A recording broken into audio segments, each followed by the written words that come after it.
I joined OARC because I looked at it and I thought, here is an organization that is exactly the kind of thing that I'm interested in.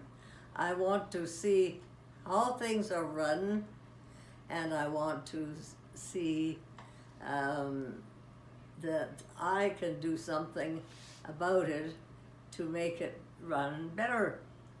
And so there are many different ways that anyone who looks at OARC and can do this better. I thought, for instance, that we have a residence council, but we were not represented in the OARC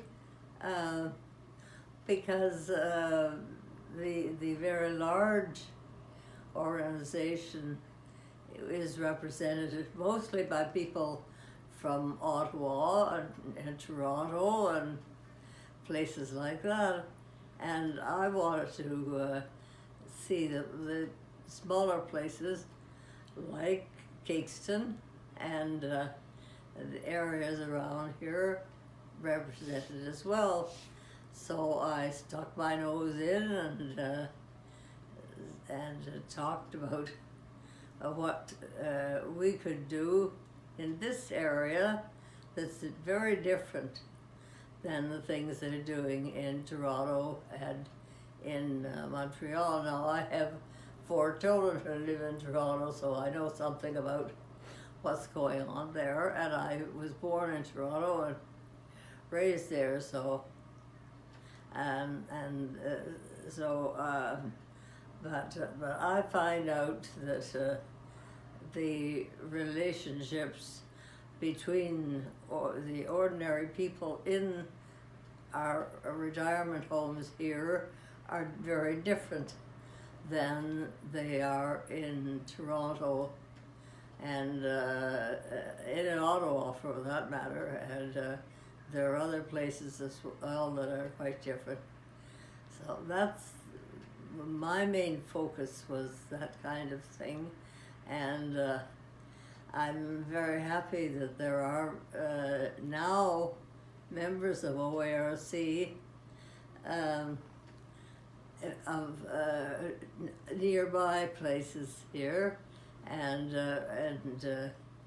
of course we have now representatives of OARC in Kingston, and in the area around, perking up their ears and saying, yeah, I'd like to be part of that too.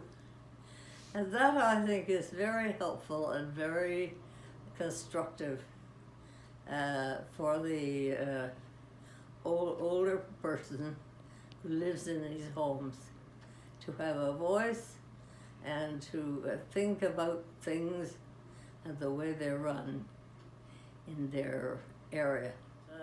I've discovered, of course, is that a large number of the people in all of these retirement homes, and this means that all of us people that some people call old coots have something in common, and some of them, quite a good number of them, have a problem with their memories and with their thoughts of various kinds, and work hard to keep their memories and their thoughts clear and helpful. And so that's something that all of us have to concern ourselves with.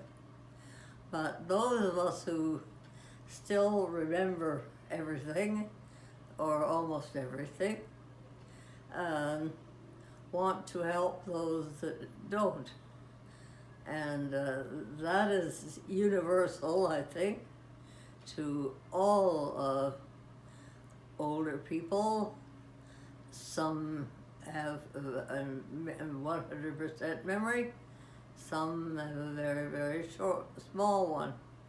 And so we want to keep those things together.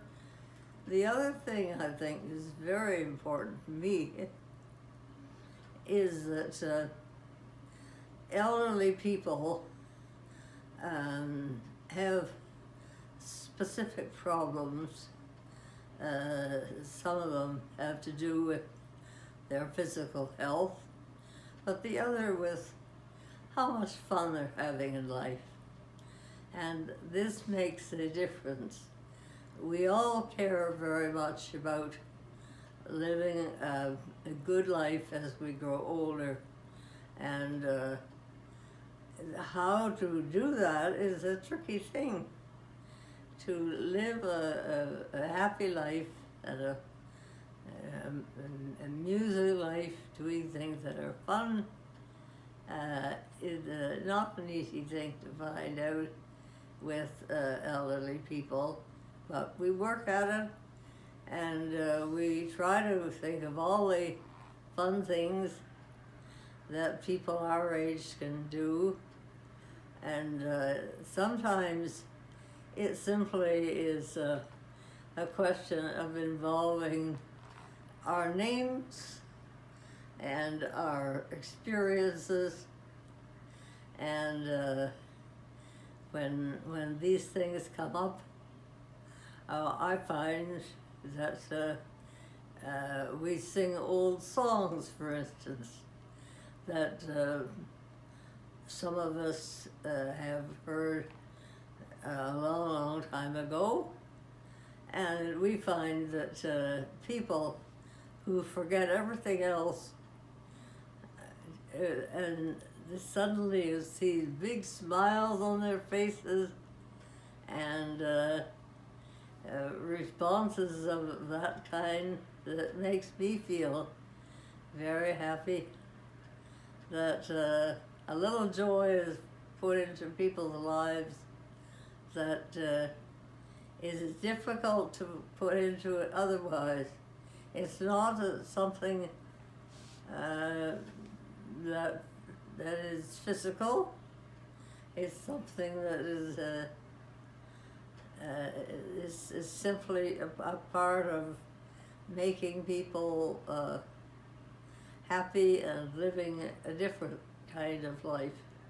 And those are two different ways of looking at aging, and I want to see us age in both ways, that we have a little fun and a little mischief in our lives, and that we also do as much helpful work as we can for each other, and don't allow any nastiness of other people to take advantage of the fact that we're not quite as smart and quite as sharp as we used to be.